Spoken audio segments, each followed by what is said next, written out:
The National Council of Teachers of Mathematics welcomes you to Adding It All Up, a podcast created by and for mathematics educators and teachers. Join us each month as we explore current topics, insights, and emerging trends with thought leaders in the math community. And now, the hosts of Adding It All Up, NCTM President-elect, Latrenda Knighten.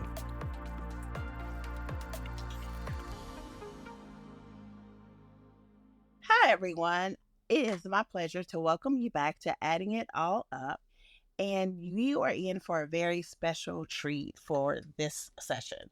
We're glad to have you here. I have a special guest with me today who is joining me to talk about his work on advancing intersectional justice and being selected as the Iris M. Carl Equity Address Speaker for this year's annual meeting. For those of you who are not familiar with the Iris M. Carl Equity Address, this address was established in 2008, and it's in honor of Iris Carl, who was a past president of NCTM. She was a champion for mathematics literacy for all throughout her education career, but one of the other things that we like to honor about Iris Carl is that she also was a well-respected public voice in support of mathematics education and the importance of curricular standards. She also was known to testify often at Congress on behalf of mathematics education, and she was often seen speaking in the news media on behalf of mathematics education. Iris Carl was president from 1990 to 1992, and in 1997, we had the pleasure of awarding her with the Mathematics Education Trust Lifetime Achievement Award in recognition of her longtime achievement in mathematics education and her service to the mathematics community. She died in 2004, and so one of the things that we do to honor her, beginning in 2008, as I mentioned, is the Iris M. Carl Equity Address. Each year, we choose one such as my distinguished speaker here, a mathematics educator who is recognized for their significant contributions in research and education equality. This person is invited to give the address at the annual meeting. This year's address will be at the annual meeting in Chicago in September. And so we are so honored to have Leyva to serve as the Iris M. Carl Equity Address Speaker for this year. And so please join me in welcoming him to Adding It All Up. Hi, Louise. Would you like to tell our guest a little bit about you? Hi, Latrenda. Thank you so much for that introduction. My name is Dr. Luis Antonio Leyva. I'm an associate professor of mathematics education and STEM higher education at Vanderbilt University and Peabody College of Education and Human Development. It's a pleasure to be here, and it's an honor to be selected to deliver the Iris Carl Equity Address at the NCTM annual meeting. That's great. And Louise, I have to give you a personal aside. Vanderbilt is the sister university for my alma mater, for Tulane. So we're kind of kinship, right? Just a little. So that's a neat thing to learn about. So how did you feel when you first found out you were selected to give this address? I felt deeply honored was one feeling that I had. As you were sharing in the introduction, the legacy for the namesake Iris Carl and advancing equity in math education at multiple levels, like in the media, through Congress. So being able to be distinguished in this way, given the legacy of the namesake, is truly an honor. I know that Carl was also a contributor to the development of the Todos organization as well in the field of math education, that has centered equity issues, including for those who are from Latin or Latine backgrounds. I use Latin for a gender inclusive way of naming individuals from the Latin American diaspora. So I'll be using the term Latin in my responses today. And so given the centrality of addressing those equity issues for Latin populations in mathematics, for the equity address, I'll be centering the perspectives of Latin students across my work. So I see this as a way of paying homage to Carl's legacy in that way. I also feel incredibly humbled because it is a distinction from the field at large and the organization of NCTM and the predecessors who delivered the address before me, whose practice and scholarship have largely inspired mine. I also feel profoundly responsible in the sense that I have a commitment, a really unique commitment with this address, because I know that this year in Chicago, we're going to be integrating the research conference into the annual meeting, and for the opportunity to bridge research and practice conversations in ways that prioritize equity. So in light of the theme for the annual meeting of Math of Their Dreams, Illuminating Students' Brilliance, really the theme is trying to help to think about what are math education practices, what do they look like to be able to uncover students' unique forms of mathematical brilliance, right? So what are the ways that we think about teaching and learning to do this, especially for those who are coming from historically marginalized backgrounds? And I see this as an important commitment in two ways. One is, given the idea of bringing research and practice together in this really symbiotic relationship at Chicago, I'm thinking about the way that my work centers lived realities for students from historically marginalized backgrounds at the intersections of race, gender, sexuality, and other forms of difference, to shed light on practices that really disrupt the status quo in mathematics education to inform practice. So that way we're expanding learning opportunities in ways that we can allow historically marginalized student populations' brilliance to be embraced and affirmed in developing positive math identities. And then on the flip side, a lot of my work really has my ear to the ground around how does practice then inform my approaches to scholarship. So sometimes when we ask ourselves, what does equity mean? A lot of times when I talk to people, they ask themselves, what does that mean concretely? And in what context?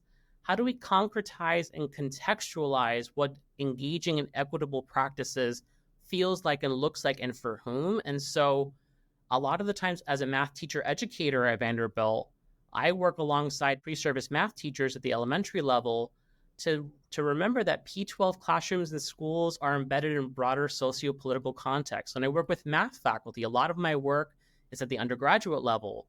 Undergraduate classrooms, math classrooms are part of the fabric of institutions of higher education and mathematics departments that uphold their own disciplinary cultures that then trickle down into the instructional practices. And so with all of this being said, my profound responsibility with this address is thinking about how do we take equity in a way that gets manifested in actionable steps. So that way it's not just a dream or an imagining, but it can be closer to being approximated as a reality and a possibility for those who have been historically marginalized in mathematics. Wow, Luis, I hope that our listeners are getting goosebumps just like I did listening to you.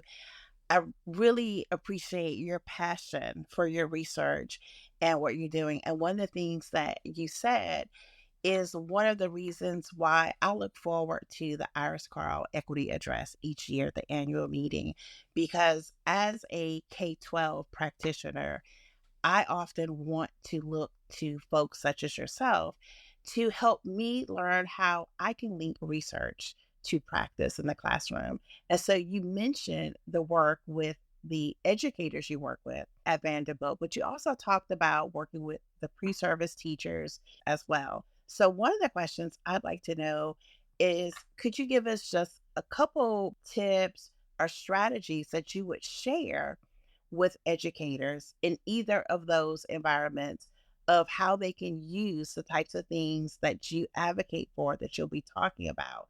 How can we bring that to practice in our K-12 settings, or for those people who are working with teachers as teacher leaders, or those people who are working with prospective teachers? You can choose either of those audiences or both.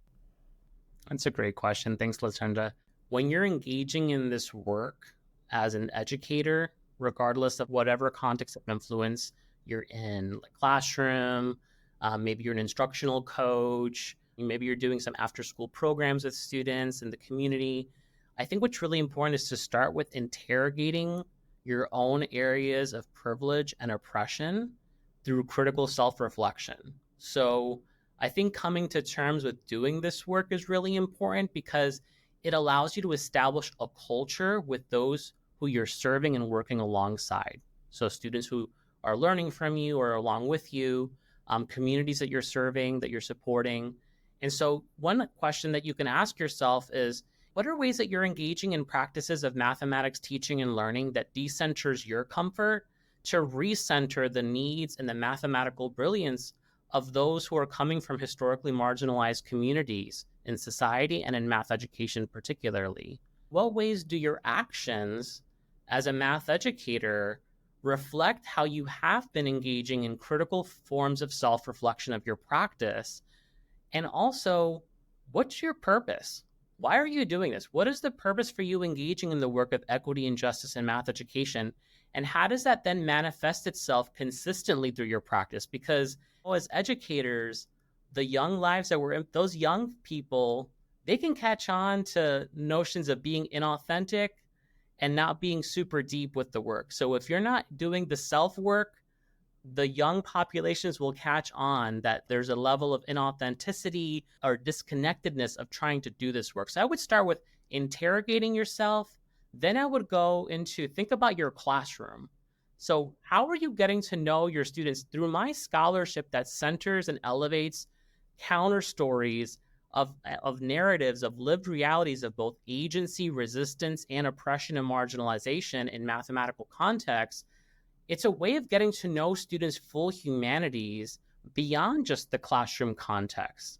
A lot of times in my work, for instance, students will participate and complete a math autobiography or engaging journaling practices that oftentimes don't quite fit the mold of what we think about when we're in a mathematical space because it centers social lived experiences. The ways that I've used this in my methodological approaches to research can also be ways that math educators can have entry points to learning more about students, their loved ones, their communities, to then that way you have some level of context that if you are going to engage and work around equity and honoring intersectionality of experiences, so experiences at the juncture of multiple systems of power, then you have insights into what would be most meaningful to those who you're working with. And the last part that I'll say is that this work can't be done alone. So while you're interrogating yourself and you're in your classroom, that classroom is also embedded in a broader structure. So could there be ways that you can kind of build community and coalitions with other math educators to maybe start a book or journal club that you can immerse yourself in community to grapple with research or practices around equity and justice in math education? And then also, how do we have the support of those who are in power, department chairs, principals, other school leaders who can then support and sustain this important work? So that way, oftentimes, it's not left up to individuals. And as we oftentimes know, it's left up to individuals who are coming from historically marginalized communities who are doing this work in educational spaces. How do we have built-in accountability for that to become a responsibility and an accountability for all math educators and educators more broadly in schools, P-12 level, as well as in higher education? Wow, Luis, you are really speaking my language because I felt that I wish I had a pen to write down everything you were saying because it was a great suggestions for things to do to get started. So I want to go back to some of the things you were saying. You gave some really practical ideas about different settings. I love that you talked about what the educator can do, but you also reminded us that we're not alone in this. So many times when I work with coaches in my district, I talk about the importance of collaboration, but you also talk about the leaders. So I want to think about what about that teacher who is maybe just getting started with this work or maybe just hearing about, you know what, this is something that I should be doing. This is something I can do to not only improve my practice, but this is going to improve the mathematics experience for the students that I serve. What would be that one first step aside from first starting to think about that interrogation for yourself?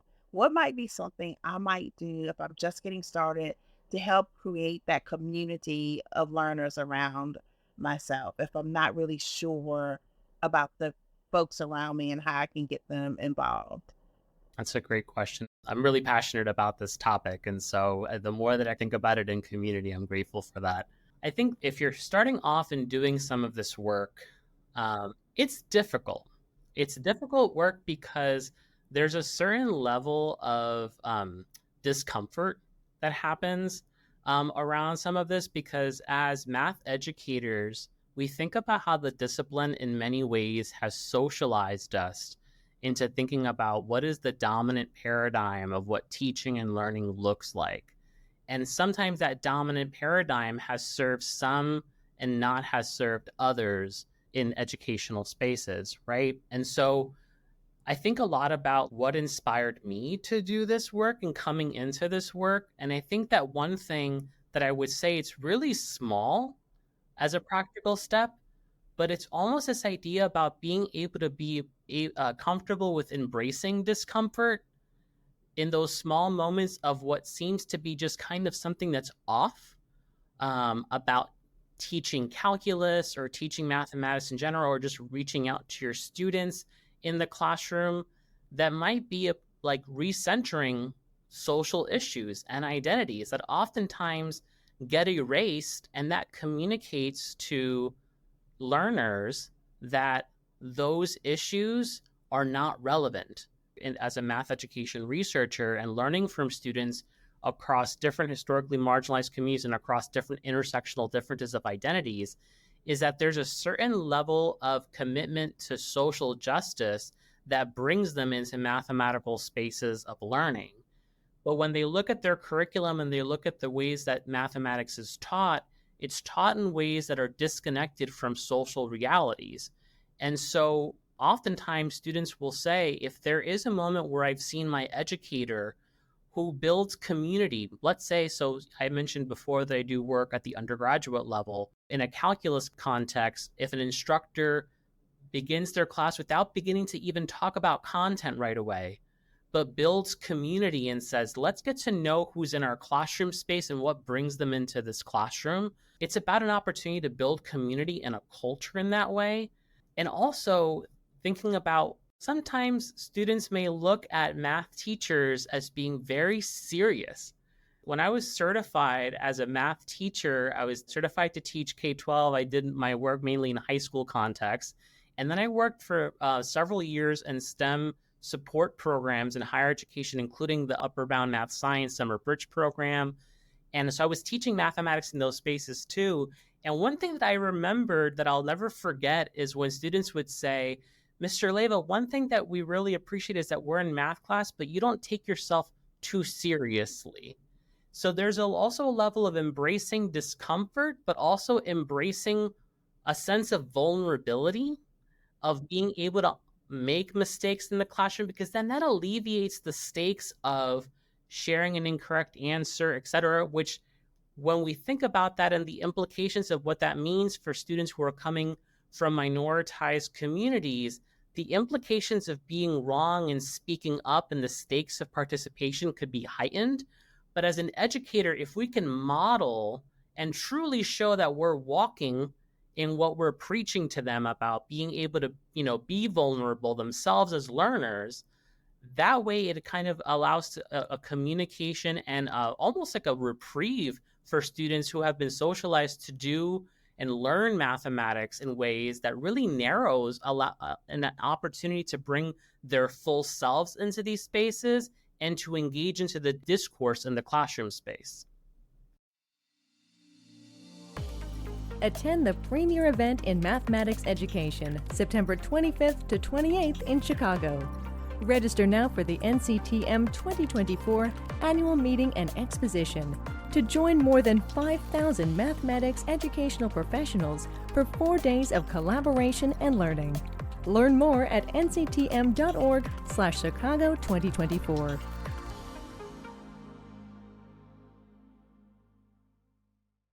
I'm loving this. This has been just a wonderful opportunity for me to get a preview. And I feel as if I'm getting a private session as we work on this podcast for our listeners. So just listening to the things that you have talked about, you've given us a couple sneak previews of what to look forward to in your session. You've also let us know that you're telling us some things that each member of our audience when we think about the different mathematics educators who will be attending this session. So thinking about just the Iris Carl Equity Address at your session, what are at least one or two takeaways that you would like to see attendees have from attending this session?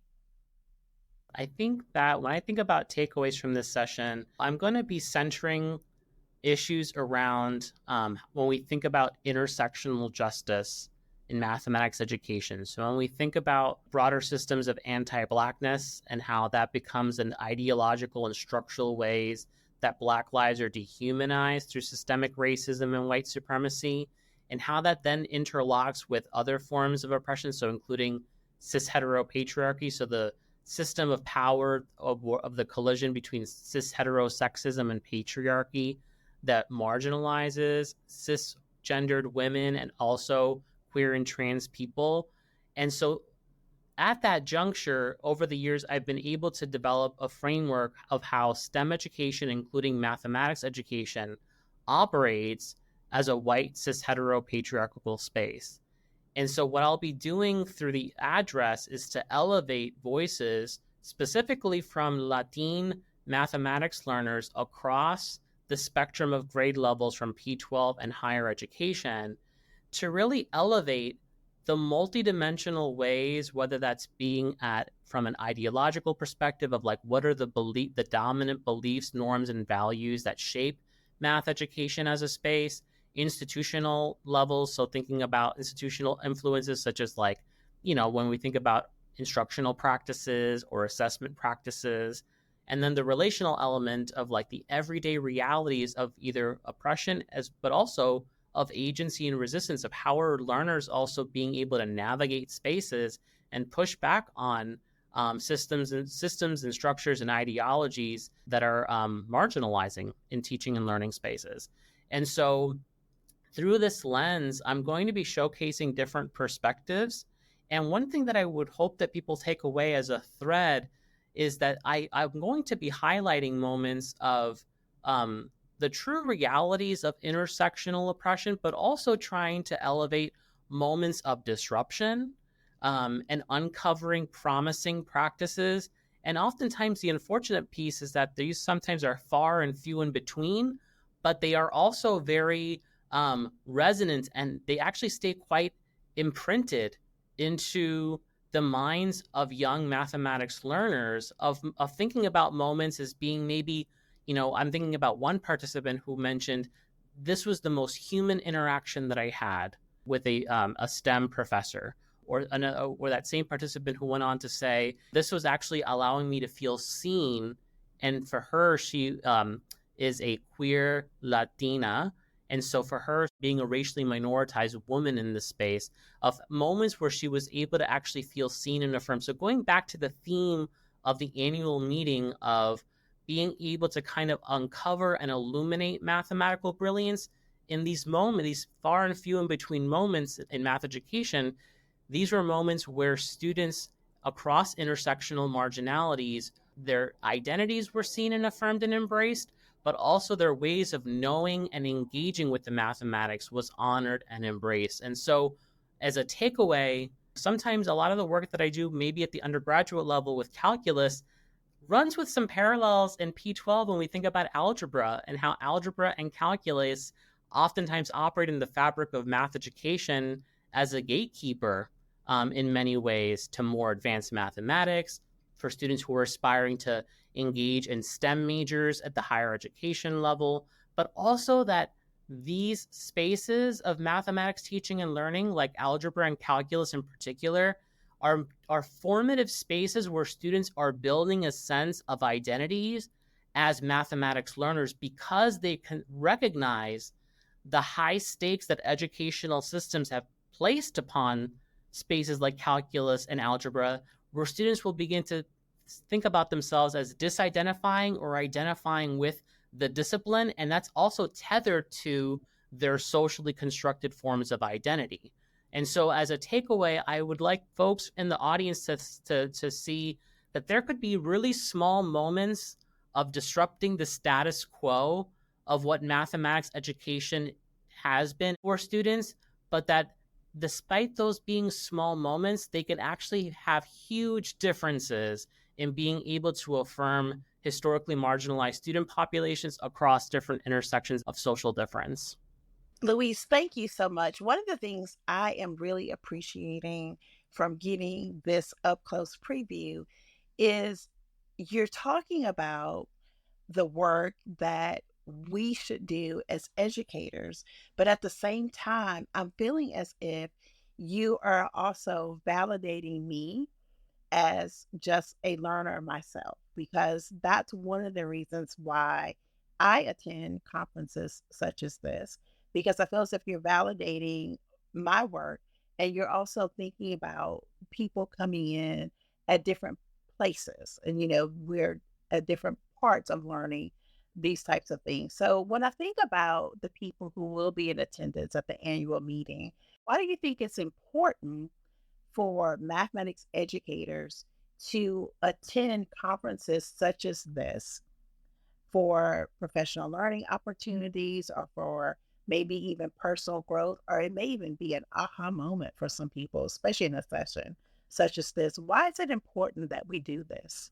Great question. I'm grateful that you were experiencing a sense of validation through the conversation. Latrenda, when you're thinking about going to something like the NCTM annual meeting, I was saying before how you can't do this work alone as an educator, whether you're a classroom educator, whether you're a researcher, to be able to kind of build those communities and coalitions at a space like the NCTM annual meeting, and being able to connect with fellow math educators who have committed themselves to engaging in doing the work of equity and social justice in their professional practices, right?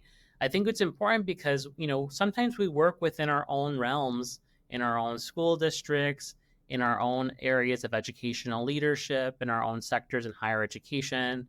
But this is an opportunity to kind of engage with new perspectives and different contexts. So when we do the work of equity, we can't reduce it to here are the top 10 ways of being able to do the work of equity, because one of the things, as I mentioned earlier, is you have to know the students and the communities with whom you're working with.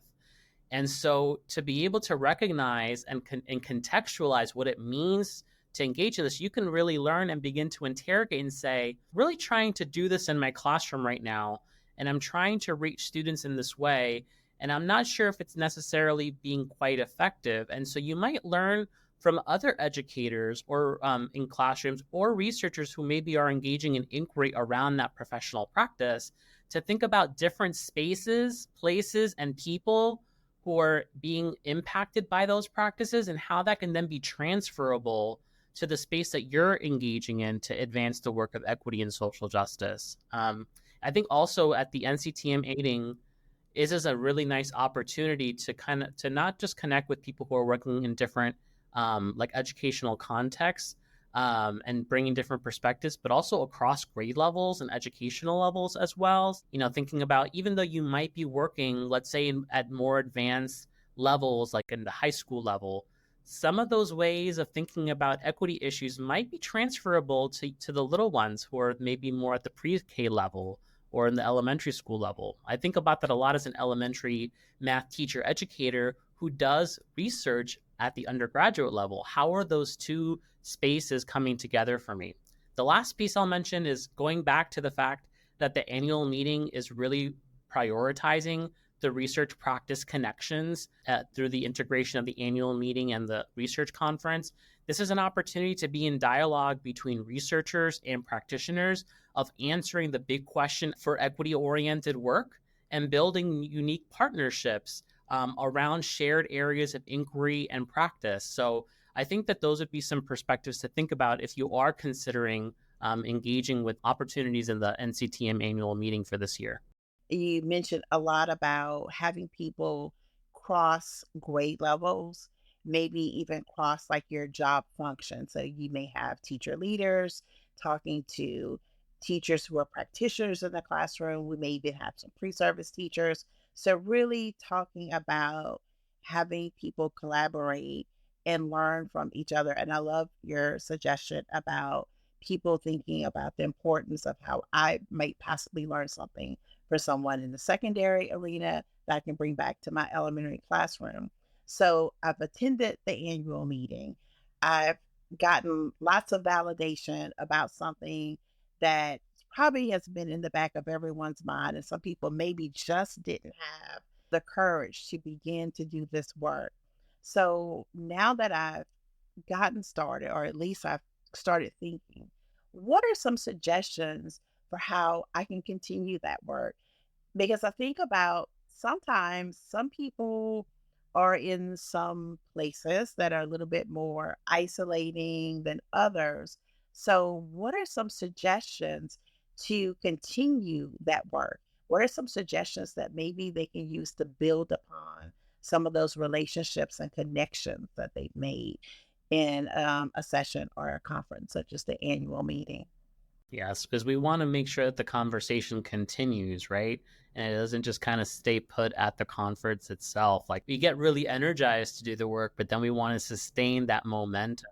We go back into our respective places, right? In spaces where we're engaging with math education. I think that one way we could think about this is really leveraging technology. So let's say, for example, if you're a classroom teacher or you're a math teacher educator in higher education, this could be a really neat way of thinking about being able to kind of engage in co-planning with your curriculum. If, let's say, you are connecting with fellow elementary math teacher educators or secondary math teacher educators, or you're a teacher within those respective areas for grade levels.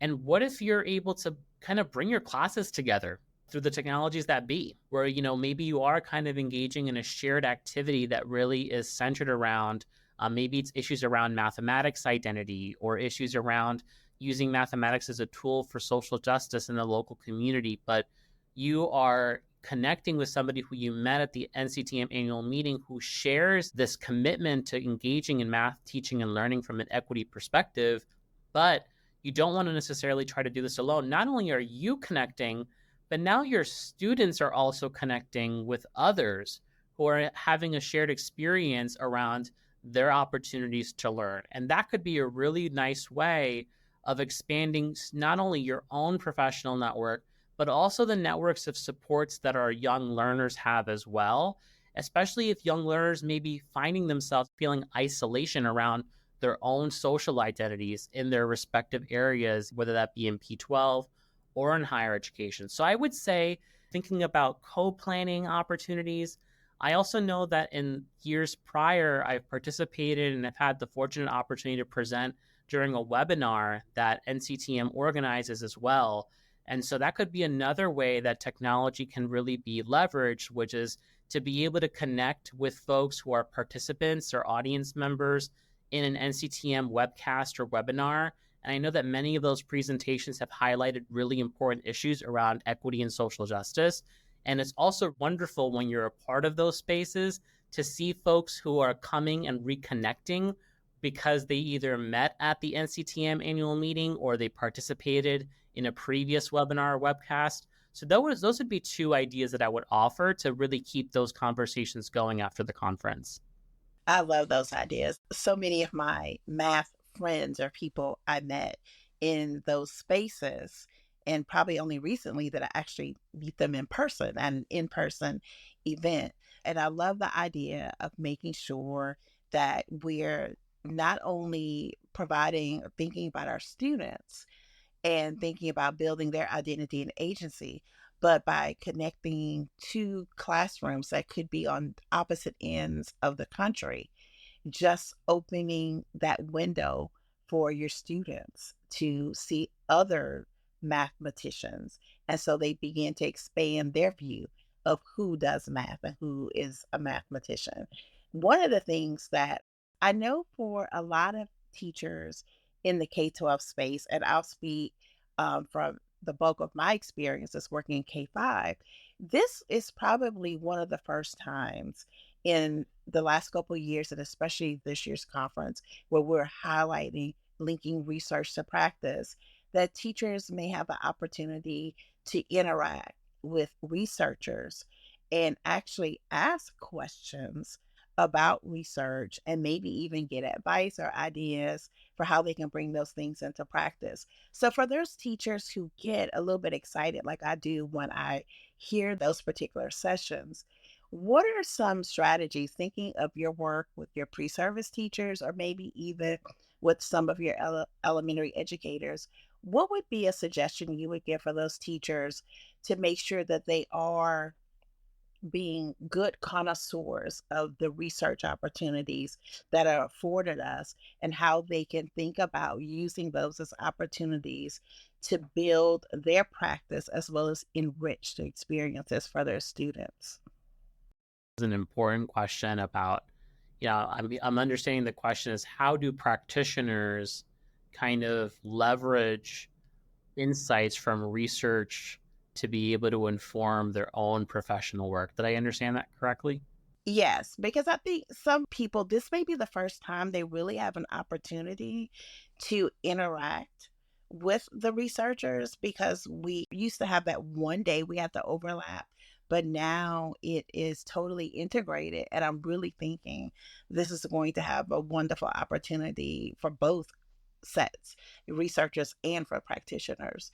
But the practitioners, how can they leverage this opportunity? I think it would start with, one of the things that I think constantly about in relation to practitioners in their everyday practice is to what extent are they given opportunities to really digest and process and reflect on the research? Because, oftentimes we're kind of on the go and go, right? Like I remember being in schools during my years of student teaching where I needed to go home and still kind of grade papers, prepare for class. And then, so one thing that I'm thinking a lot about is the structural issue of how do we incorporate opportunities of professional learning for practitioners to really begin to reflect and learn from research-based perspectives, right? It becomes the NCTM annual meeting becomes a little bit of a disruption in the sense that now there's a carved out opportunity for practitioners who are really eager to engage with scholarly insights to inform their practice. But I also think it's an important responsibility for researchers as well to think about having their work speak to practitioners. And so there's could be really robust theory building that happens through ways of scholarship. But one thing that I oftentimes think a lot about in my work is making sure that when I engage in my research, that I'm thinking about the new instructor in a calculus class who is going to engage with first year students who are coming from different P12 educational backgrounds with different forms of access to mathematics learning, and how am I then going to engage in practices that aren't one size fits all, that are intentionally equitable. And so I think at the same time, while practitioners are in some ways learning alongside and benefiting from the research, I think there's also an equal commitment for researchers to ensure that they're engaging in practices that are accessible, that are transferable, that are actionable in terms of the practice realm. And so even for thinking about my own address, as I think about who is going to be in the audience and the wide array of folks who are engaging in practice, I'm going to be really intentional in saying, yes, my scholarship has allowed me and fellow colleagues who have been engaging in this work in my research team to build theory around what does it mean to develop intersectionally affirming learning opportunities in mathematics, but then translating to those who are going to be in classrooms or in other educational spaces to implement these practices as well. Luis, I don't know how to say thank you other than I'll have to bring you like a special Louisiana themed gift when I see you at the annual meeting for sure. Listeners, if you are not sitting on the edge of your seats or at the edge of your car, wherever you're listening to this podcast right now, and you're trying to figure out how are you going to make sure that you are here for this session, I know that has to be exactly what you're thinking about at this moment, because you should feel energized. I'm feeling very passionate about listening to Louisa's speech on Friday, September 27th. Go ahead and mark your calendars. So please make sure, if you haven't done so already, get those justification kits ready so that you can make sure that you are joining us in September for the annual meeting, and making sure that you have an opportunity to have a front seat at this session. So once again, thank you so much for sharing with our audience today. Thank you, listeners, for tuning in. And I look forward to our next session with you. See you next time.